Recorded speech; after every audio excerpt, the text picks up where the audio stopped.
बुढ़ापे की इन झुर्रियों ने इन 100 सालों में बहुत से ज़माने देखे, न जाने कितने तख्त देखे, कितने ताज देखे, लेकिन न ये ज़माना देखा, न ये हालात देखे, न कभी सोचा ऐसा कि वक्त आएगा।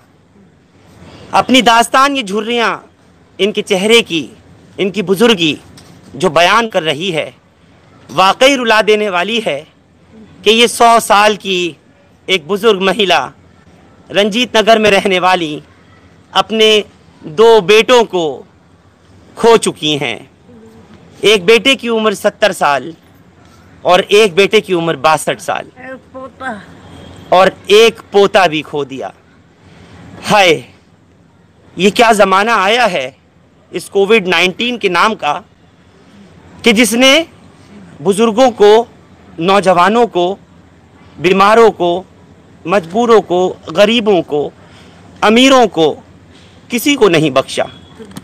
अपने हाथ में बेटे की तस्वीर लेकर के देख रही हैं, कभी उसको निहारती हैं, कभी उसको याद करती हैं। और वो बेटा वो कि जिसने हमेशा अम्मा अम्मा ही कहा, उम्र 62 साल की थी और अब इस दुनिया फ़ानी से वो भी रुखसत हो गए। पहले जिनका इंतकाल हुआ था, डेथ हुई थी, उनकी उम्र 70 साल की थी।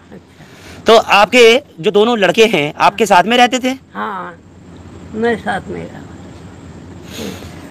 बहरहाल बेहद दुख की बात है और ये सच्चाई है कि इस वक्त जो मौजूदा टाइम चल रहा है, जो इस वक्त के हालात चल रहे हैं, उसको बयान करना बहुत मुश्किल हो रहा है। और हर दिन जिस तरह से ये बुज़ुर्ग माँ, ये बीमार खुद भी हैं, 100 साल की इनकी उम्र है, और जैसी ये अपनी कैफियत बता रही हैं कि पूरे से बता भी नहीं पा रही। इनके बेटे को जब अस्पताल लेके गए तो मैं आपको बताना यही चाहता हूँ कि उसी तरह एक हॉस्पिटल से दूसरे और दूसरे से तीसरे अस्पताल के चक्कर लगा करके, पैसा तक खर्च करके ये लोग अपने बच्चे को ये माँ ना बचा सकें। इनके जो बेटे हैं वो अपने वालिद को नहीं बचा सके। पूरा वाक़या क्या हुआ है वो समझने की कोशिश करता हूँ मैं। मेरा नाम मोइन अख्तर है, मेरा वालिद साहब का नाम मुबीन है। 1 जून को उनका हल्का बुखार था, जिसकी वजह से हमने 3 तारीख को उनका कोरोना का टेस्ट गंगाराम हॉस्पिटल में कराया। उसकी रिपोर्ट 5 जून को आई, जो कि नेगेटिव थी। कोविड टेस्ट उसका नेगेटिव था। गंगाराम में आपने प्राइवेट कितने रुपए देके कराया? मैंने 4500 रुपये दे के टेस्ट कराया था। रिपोर्ट क्या आई थी? रिपोर्ट नेगेटिव आई है, कोविड रिजल्ट इज नेगेटिव।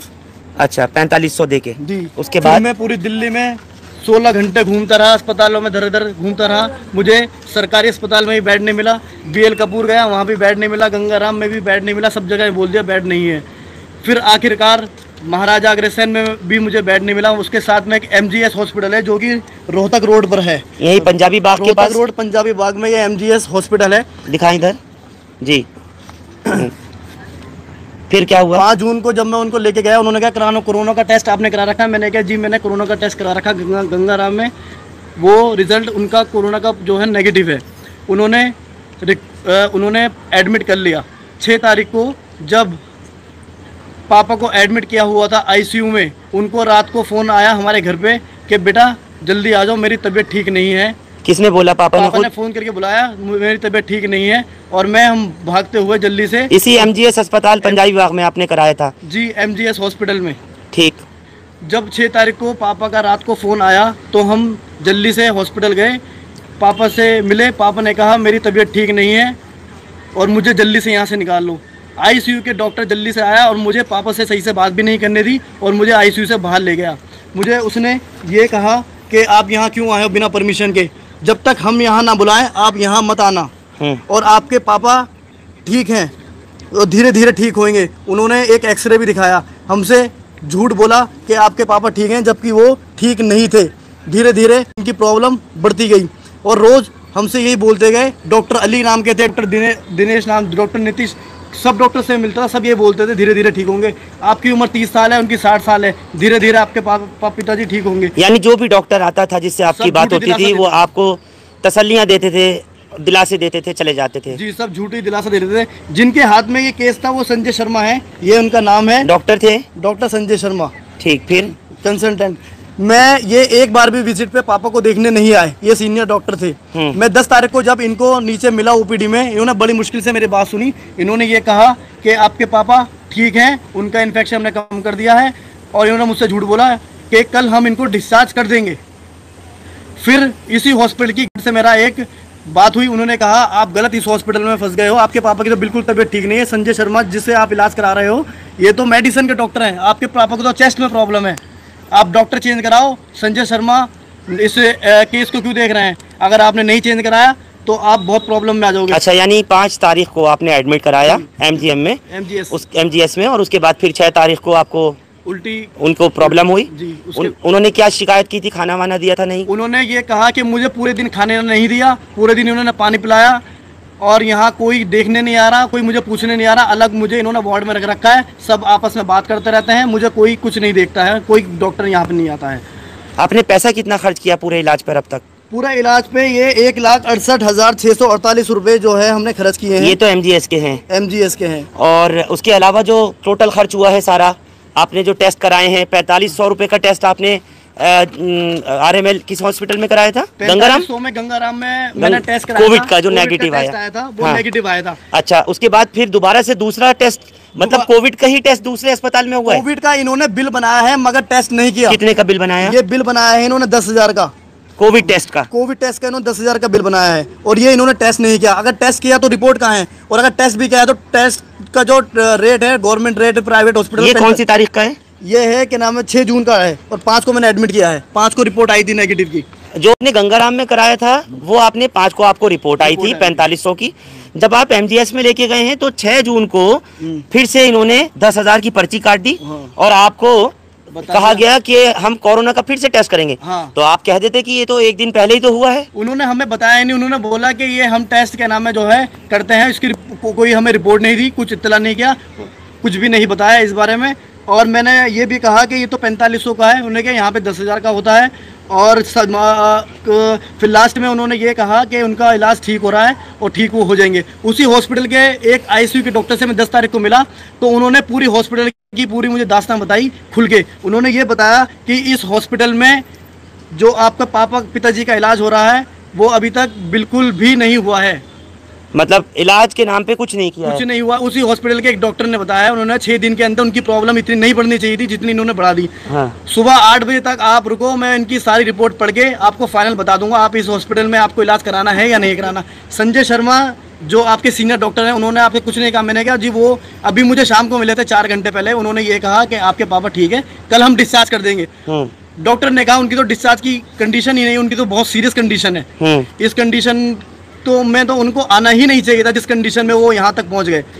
उन्होंने मुझे कहा आप अगले दिन। कब हुई है उनकी डेथ? जो हुई है सर 10 तारीख को रात को हो चुकी थी, लेकिन डॉक्टर ने कहा कि हमने उनको वेंटिलेटर पे रखा है, मुझे उनसे नहीं मिलने दिया। मैंने बहुत उनसे गुजारिश की, वो ठीक ठाक गए थे, और 5 तारीख से लेकर 10 तारीख तक उनका कोई इलाज नहीं हुआ। और 10 तारीख को जब उनको डॉक्टर ने फ़ोन किया कि आप जल्दी आ जाओ हॉस्पिटल में, आपके पिताजी की बहुत सीरियस हालत है, जब भी उन्होंने मुझे नहीं मिलने दिया।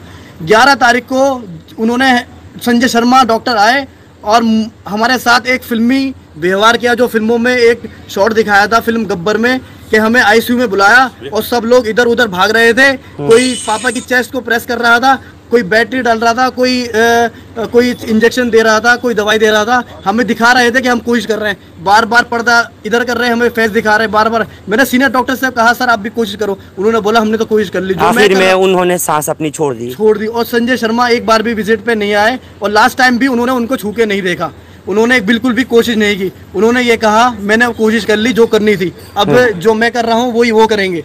मैं आखिरी मतलब इतना पैसा खर्च किया आपने, तकरीबन 2 लाख के आसपास खर्च किया जी, और उसके बाद भी आपको लगा कि आपका सही ट्रीटमेंट नहीं हो पाया। और ये संजय शर्मा जो है सर, मैं आपको बताना चाहता हूँ, ये कोविड के डॉक्टर, ये पैथोलॉजी के डॉक्टर है ही नहीं, ये मेडिसिन के डॉक्टर हैं, डॉक्टर संजय शर्मा। और इन्होंने यहाँ पे दिखा रखा पैथोलॉजी के डॉक्टर। इसी हॉस्पिटल के डॉक्टर ने बताया है ये बिल जो है ये फर्जी बिल है, ये डॉक्टर जो है मेडिसिन के डॉक्टर हैं, ये पैथोलॉजी के डॉक्टर है ही नहीं। मतलब फर्जी बिल बना के आपको दे फर्जी दिया। बिल बना के दिया है। ये कहना है इसी हॉस्पिटल के डॉक्टर का आईसीयू के, जिनकी 10 तारीख को रात में नाइट में ड्यूटी थी।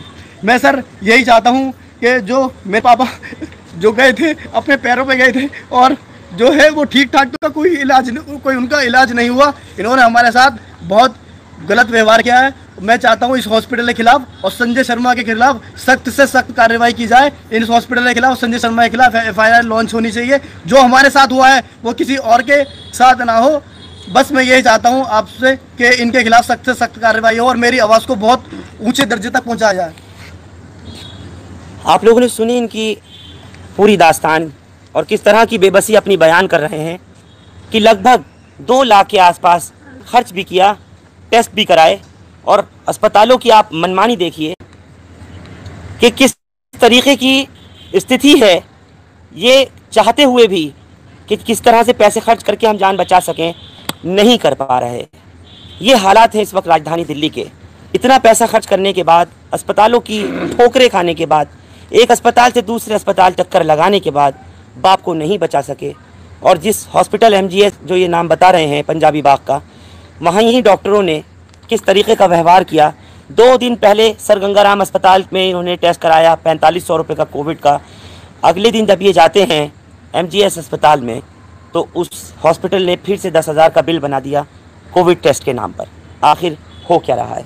मेरे साथ इस वक्त रंजीत नगर RWA के वाइस प्रेसिडेंट भी मौजूद हैं। क्या नाम है आपका? मेरा नाम मुख्तार अहमद है। मुख्तार जी, क्या हो रहा है? ये आपके इलाके के हैं, एक बुजुर्ग माँ है 100 साल की, और उनके इस तरह से बेटे का चले जाना, क्या हो रहा है? ये मोबिन भाई हमारे बहुत अजीज दोस्त थे और ये बिल्कुल ठीक थे। इतनी बड़ी बोलिए। इतनी बड़ी बीमारी नहीं थी। ये टेस्ट के हिसाब से लेकर गए थे और उस हॉस्पिटल में उनको एडमिट कर और ICU वार्ड में डाल दिया, सिर्फ मनी बनाने के लिए। और ऐसी कोई बीमारी नहीं थी जिसकी इन्होंने इतनी बड़ी बीमारी बना दी। मैं आपके चैनल से मैं ये कहना चाहता हूँ कि अगर कोई आदमी डॉक्टर से कोई बात करे तो उस डॉक्टर से अगर कोई व्यवहार थोड़ा सा गलत हो जाए तो सरकार ने एक कानून बना दिया है कि इसके खिलाफ FIR करके उस आदमी को जेल भेजा जाए। जी, मैं आपसे ये रिक्वेस्ट कर रहा हूँ, ये डॉक्टर जो है वो मरीजों को देखते नहीं हैं, इलाज करते नहीं हैं और झूठ बोलते हैं। क्या सरकार इसके लिए भी कोई संज्ञान लेगी? इसके भी कोई इलाज करेगी? नहीं करेगी। ठीक है, कोरोना की मेडिसिन नहीं है तो कम से कम व्यवहार तो सही करना चाहिए, पानी तो पिलाना चाहिए, रोटी तो देनी चाहिए टाइम से। ना रोटी टाइम से है, ना पानी टाइम से है, ना कोई देखता है। अगर डॉक्टर बस उसको एडमिट करा, उसको लवारिश डाल दिया और सही आदमी जाता है और उसके बाद वो मरवा आता है। आज मैं कहना ये चाह रहा हूँ कि जैसे कि भारत, ये सैनिक होते हैं, हमारे फौजी होते हैं, ये बॉर्डरों पे खड़े हुए हैं, ये भारत की रक्षा कर रहे हैं, ये सीने पे गोली खा लेते हैं, अपनी रक्षा को नहीं छोड़ते, भारत से नहीं फर्ज अपना नहीं छोड़ते। आज मैं ये मालूम करना चाह रहा हूँ, ये जो डॉक्टर हैं आज सरकारी हॉस्पिटलों के अंदर हैं, जो आज ये अपना फ़र्ज़ पूरा नहीं कर रहे हैं, तो सरकार इसके बारे में क्या कहना चाहती है, क्या करना चाहती है? इसके लिए सुप्रीम कोर्ट ने भी नोटिस भी दिए, JP पंत को भी दिए, दिल्ली सरकार को दिए, सेंट्रल सरकार को दिए। कोई आदमी की कोई वैल्यू ही नहीं है। ठीक है, महामारी है, कम से कम डॉक्टर मीठी बोली बोल दे, खाना टाइम से दे दे, पानी टाइम से दे दे, कुछ ऐसा कुछ नहीं है।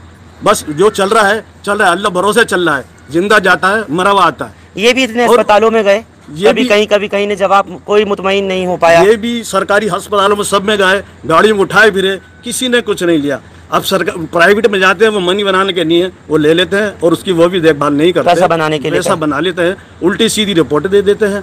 आदमी हंसता हुआ हॉस्पिटल में जाएगा, मरता हुआ बाहर आएगा वहाँ से निकल कर। मैं तो ये कह रहा हूँ कि सरकार इन डॉक्टरों से कुछ बात करे।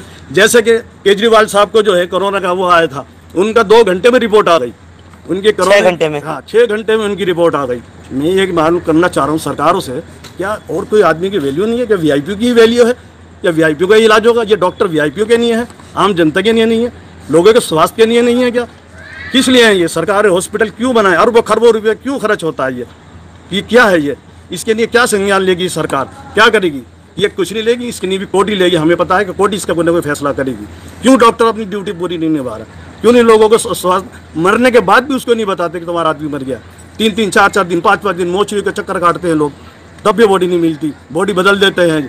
कोई मतलब उसाने हाल नहीं है हिंदुस्तान के अंदर। इसके लिए क्या करेगी सरकार? बिल्कुल, इस वक्त के हालात ऐसे ही हैं और जैसे आपको हिंदुस्तान लाइव पर लगातार दिखाता आया हूँ, आप लोगों को एक एक तस्वीर बताया हूँ। बॉडी देना तो दूर की बात है, बॉडी एक्सचेंज कर दी, आपको वो खबर भी दिखाई थी। लोग चक्कर लगाते लगाते परेशान हैं, वो भी दिखाई थी। क्या नाम है आपका? मेरा नाम मोहम्मद नासिर है। आपके कौन थे जिनकी डेथ हुई है? मेरे चाचा जी थे और मुझे बड़ा अफसोस। तो आप कई अस्पतालों में लेके गए? कई अस्पतालों में इनको ले गए, बिलकेपुर में भी दिखाया, वहाँ पर जगह नहीं मिली। गंगाराम गए, इनकी रिपोर्ट कराई, वहाँ ये निगेटिव आए और वहाँ की रिपोर्ट ले गए। हम जगह जगह भागे फिरे लेके गए, फिर आखिर में ये हुआ कि एमजीएस में पता चला जगह है, वहाँ हमने इनको एडमिट कराया डॉक्टर के कहने से। अब डॉक्टर साहब ने वहाँ पे भी कहा जी कोरोना की वो कराओ, वहाँ पे भी कराई। उन्होंने पहली बार तो 4500 के 10,000 का बिल कर दिया। फिर दूसरी बार उनका व्यवहार कोई भी किसी डॉक्टर का अच्छा नहीं था, कोई सीनियर डॉक्टर वहाँ पर नहीं था। ये डॉक्टर को आना चाहिए, जिसने एडमिट करा था वो एक बार कराने के बाद फिर वापस नहीं आए और ना देखा। हम कहते रह गए साहब तबीयत बहुत ज़्यादा ख़राब है, आप इनको प्लीज़ देख लीजिए, पर किसी ने उनको देखा नहीं है। अब हम यहाँ पर जो है डॉक्टरों को भगवान मानते हैं, सब कुछ मानते हैं, इनको इतनी वो दिए हमने अभी कोरोना उसमें, लेकिन अब जो हालात हम सुन रहे हैं अस्पतालों के, तो इन्होंने साहब बिल्कुल हद कर रखी और इस तरह की हरकतें कर रखी हैं कि मरीज मरा हुआ भी होता तब भी नहीं बता पा रहा है कि ये मर चुके हैं ताकि वो ले जाए। और कई कई दिन में ये लाशें दे रहे हैं और इनका ये कहना है कि भाई आप जाइए, हम मरीज को हम देख रहे हैं, हम अपना मरीज को देख रहे हैं, जब ठीक हो जाएंगे ये 2-4 दिन में ठीक हो जाएंगे, ये कहते रहे हमारे मरीज को कि ये 2-4 दिन में ठीक हो जाएंगे। हम ये सोच रहे हैं तसल्लियां देते रहे, बिल बनाते रहे। बिल्कुल वही हालात है कि किया गया। कभी किसी हॉस्पिटल के बाद फिर जहां एडमिट किया भी तो वहां कुछ ऐसा कि एक दिन पहले जिस अस्पताल से कोरोना की टेस्ट रिपोर्ट नेगेटिव आई थी, जो 4500 का हुआ था, वहीं उस अस्पताल में जो दूसरी जगह लेके गए, वहाँ फिर से रिपीट टेस्ट के लिए 10,000 रुपये लिए गए, यानी 2 गुने से भी ज़्यादा। लेकिन ज़िंदगी उनकी इतनी ही थी, बच नहीं सके। ये बच्चे भी, इनकी दादी भी, कि अभी आपको मैंने दिखाई बुजुर्गी, बस देखते हैं वालिद को, फ़ोटो लिए हुए रहते हैं हाथ में और बस एहसास करते हैं, याद करते हैं कि आखिर क्या ऐसा हो गया। अपने पैरों से गए थे, ठीक ठाक गए और वापस नहीं लौटे, आए तो बस वो जनाजा और उसके बाद फिर तमाम लोगों ने जाकर के उनको सुपुर्द खाक किया। दिल्ली गेट कब्रिस्तान में ही इनको रखाया गया और ये उनके बेटे हैं। आप हिम्मत रखिए और ख़ास तौर से अपनी जो बुज़ुर्ग दादी हैं आपकी, इनका भी ख्याल रखिए। आपने क्या कोई कंप्लेंट वगैरह किया है अभी तक? मैंने सर कंप्लेंट करने की पूरी प्लानिंग की है और अब मैं करूँगा भी, उससे भी हाई लेवल तक कंप्लेंट करूँगा। और मैं सर चाहता हूँ कि आपके माध्यम से मेरी आवाज़ को बहुत आगे तक पहुँचाया जाए। मैं नहीं चाहता जो मेरे साथ हुआ है वो किसी और के साथ भी हो, क्योंकि ये हॉस्पिटल वालों ने धंधा बना रखा है। जो मेरे साथ हुआ मैं नहीं चाहता किसी और के साथ हो। ये सिर्फ़ और सिर्फ पैसे कमा रहे हैं, सिर्फ बिल बना रहे हैं। ये पैसे देने के बाद भी इलाज नहीं कर रहे। मैं पापा जी को ठीक ले गया था, लेकिन इन्होंने बिल्कुल भी उनका इलाज नहीं किया। संजय शर्मा जो इस हमारे केस का मेन बड़ा डॉक्टर था, उन्होंने बिल्कुल भी विजिट नहीं किया एक बार भी। मैं चाहता हूँ उनके खिलाफ सख्त से सख्त कार्रवाई की जानी चाहिए और FIR लॉन्च होनी चाहिए, ताकि जो मेरे साथ हुआ है वो किसी और के साथ ना हो और इस हॉस्पिटल में के खिलाफ जो कार्रवाई होगी वो और हॉस्पिटल भी इससे सबक सीख पाएंगे। बिल्कुल, हमारी भी यही उम्मीद है कि किसी तरह से जो कुछ अब हो गया इनके साथ, ऐसा किसी और के साथ ना हो। दिल्ली में लोग वाकई बहुत परेशान हैं। इस वक्त की जो स्वास्थ्य सेवाएं हैं वो पूरी तरह से चरमरा गई हैं। हालात जो हैं वो बिगड़ते जा रहे हैं और जो सिचुएशन है, जैसी पोजीशन है इस वक्त अस्पतालों की, सरकारी अस्पताल की तो बात ही छोड़ दीजिए, जो प्राइवेट हॉस्पिटल हैं उनकी भी हालत ऐसी ही है कि बस वो जैसा इन्होंने दिखाया और बताया कि पैसे बनाने के अड्डे बन गए हैं। इसके लिए ख़ुद दिल्ली के मुख्यमंत्री भी कह चुके हैं। अपनी बात अम्मा से शुरू की थी, अम्मा पे ही ख़त्म करूँगा। हाँ। अम्मा, हाँ। आपने 100 साल की आपकी उम्र हो गई। हाँ। आपने बहुत ज़माने देखे। हाँ, बहुत देखा। और आपके दौर में कभी दुख बीमारियां भी आई होंगी। हाँ। कभी ऐसा टाइम हम देखा था अम्मा पहले, याद है? ऐसे याद न देखा, ऐसा न देखा। वो चला गया था, वही हैजा खानी। हैजा? हाँ। जी हुआ था, हैजा हुआ था, टीबी हुआ चला था। हाँ। लेकिन कभी ऐसा नहीं देखा वक्त। ना ना, ऐसा न देखा। आज याद करती हैं बेटे को, याद आती है? और याद आवा, याद या ना नींद ना भूख, कलेजा निकाल के दे दिया मेरा। क्या कहूँ, कलेजा निकाल के दे दिया मेरा। मेरी बड़ी खिदमत कर दी उसने और करके दे दिया। मुझे पानी गर्म करके दे दिया, ले मना ले। अरे बहुत खिदमत करते थे आपकी? बहुत बहुत खिदमत करी मेरी, ऐसी कहता कभी नहीं भी न कहा। तेरे मुँह में कहता था अम्मा, अम्मा कोई बात हो गई तो अम्मा ऐसे ही हुए करेगा, दर गुजर करेगा, हो जाएगा घर में ऐसी बात। कुछ भी ना हुई मुझसे, न पोतो न कुछ खाया मुझसे, न बहू ने खाया कुछ। मैं अच्छी खुशी रहूँ थी। मेरे बच्चे ने एक से एक अच्छा खिलाया रमजान में। तो आदमी पहले खुद पढ़ लेता था, अम्मा तू आदमी पढ़ दीजिए तो तू ले जा। मैं ले जाऊँ थी, मैं ले जाऊँ थी, आराम कर लूँ थी। और खुद पढ़ के जो कर रहा था, अम्मा ले पढ़ ले, अम्मा तुझसे पूरी पढ़ना पढ़ी जाता अभी पढ़ दीजिए। ऐसे करते मैंने क्या, पढ़ी भी ना हूँ मैं, ना मेरे बच्चा, ना मेरा बच्चा। याद कर रही हैं अपने उस 62 साल के बेटे को जिसको इस दुनिया ने सीनियर सिटीजन कहा होगा, सन 47 के लाई हुई लेकिन थी, इनके लिए वो भी याद वो औलाद उतना ही छोटा था, वो बच्चा ही था। हालांकि उनकी उम्र 62 इयर्स की थी, 62 साल के थे, लेकिन अम्मा के लिए तो बच्चे ही थे। मुझे वहीं भेजा तो अम्मा घर कह रही हैं मुझे याद है एक एक पल, एक एक लम्हा उस वक्त का।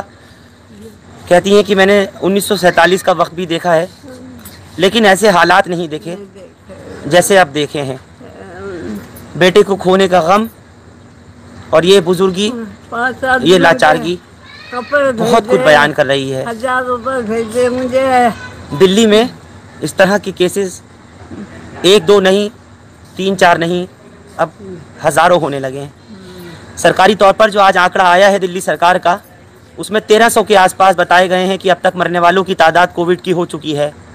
लेकिन जो गैर सरकारी तौर है, जो सूत्र हैं, वो बता रहे हैं तकरीबन 2000 का आंकड़ा पार हो गया है। आप लोग मेरे साथ जुड़े हैं रंजीत नगर से, आप सबका बहुत बहुत शुक्रिया। एहतियात रखिए, मोहतात रहिए। बहुत बहुत शुक्रिया आप सबका। Thank you for now. क्या कह रही हो मैं? मुझे ये पता ना थी कि दौड़ते नाने का ऐसा पैरों नीच के गया, अपने पैरों से गया है, पकड़ के देखा है बच्चे। क्या सन 47 बड़ा लड़का हुआ था जब। बहुत बहुत शुक्रिया आप सबका। Thank you for now.